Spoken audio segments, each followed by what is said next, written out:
विद्या गुरु से अध्ययन करने पर ही आती है।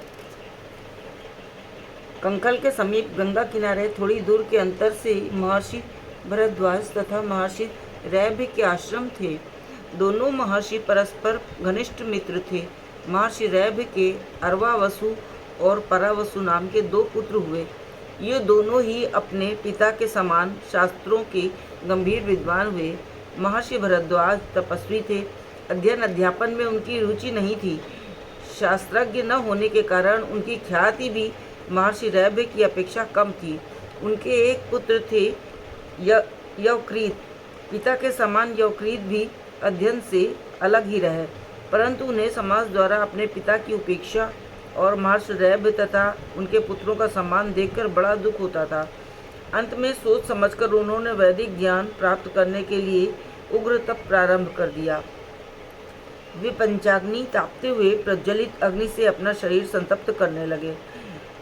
यवक्रीत का कठोर तप देखकर देवराज इंद्र उनके पास आए और उनसे इस तप का कारण पूछने लगे। यवक्रीत ने बताया, गुरु के मुख से वेदों की संपूर्ण शिक्षा शीघ्र नहीं पाई जा सकती, इसलिए मैं तप के प्रभाव से ही संपूर्ण वेद शास्त्रों का ज्ञान प्राप्त करना चाहता हूँ। इंद्र ने कहा, आपने सर्वथा उल्टा मार्ग पकड़ रखा है। गुरु के पास जाकर अध्ययन कीजिए। इस प्रकार व्यर्थ आत्महत्या करने से क्या लाभ। इंद्र तो चले गए, किंतु यवक्रीत ने तपस्या नहीं छोड़ी।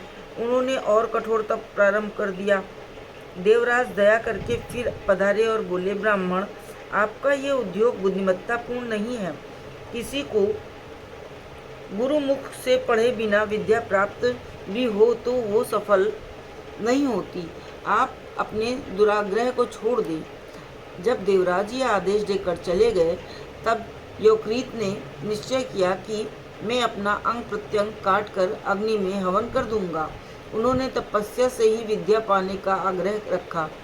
उनका निश्चय जानकर देवराज इंद्र अत्यंत वृद्ध एवं रोगी ब्राह्मण का रूप धारण कर वहां आए और जहां यवक्रीत गंगा जी में स्नान किया करते थे, उस स्थान पर गंगा जी में बालू डालने लगे।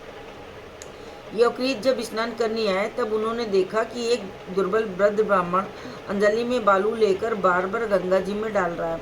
उन्होंने पूछा, विप्रवर, आप ये क्या कर रहे हैं। वृद्ध ब्राह्मण ने उत्तर दिया, लोगों को यहाँ गंगा के उस पार जाने में बड़ा कष्ट होता है, इसलिए मैं गंगा पर पुल बांध देना चाहता हूँ। यवक्रीत बोले, भगवान, आप इस महाप्रवाह को बालू से किसी प्रकार बांध नहीं सकते, इसलिए इस असंभव कार्य को छोड़कर जो कार्य हो सके उसके लिए प्रयत्न कीजिए। अब वृद्ध ने घूमकर यवक्रीत की ओर देखा और कहा, तुम जैसे तपस्या के द्वारा वैदिक ज्ञान प्राप्त करना चाहते हो, वैसे ही मैं भी ये कार्य कर रहा हूँ। तुम यदि असाध्य को साध्य कर सकोगे तो मैं भी क्यों नहीं कर सकूँगा। ब्राह्मण कौन है ये यवक्रीत समझ गए।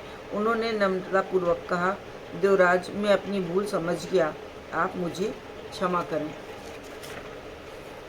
जय जय श्री राधे।